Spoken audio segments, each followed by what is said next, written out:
Hello, welcome back to the channel. Today we're diving straight into how to create subtasks in Asana, your ultimate guide for 2025. Now start by opening up an existing task or creating a new one. This is where your subtasks will live, and it's important because subtasks help break down larger tasks into manageable portions, making them easier to tackle.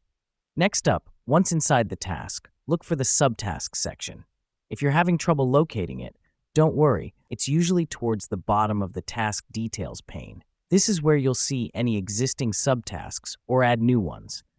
The reason we do this is because it allows us to organize our work better and track progress on individual parts of a larger task. Now that we're here, it's time to add a subtask. Simply click on the Add Subtask button and a new line will appear. Type in the name of your subtask and press Enter. You can add as many subtasks as you need. This helps us because it not only makes large tasks seem less intimidating, but also ensures that no part of the process is overlooked. Let me explain why this matters. Subtasks in Asana are more than just a way to organize your work.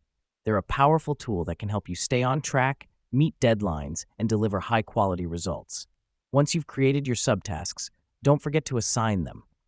Click on the subtask, then click on the Assignee field to choose who will be responsible for it. Assigning subtasks ensures that everyone knows what they're supposed to be working on, which can help prevent confusion and ensure that work gets done in a timely manner.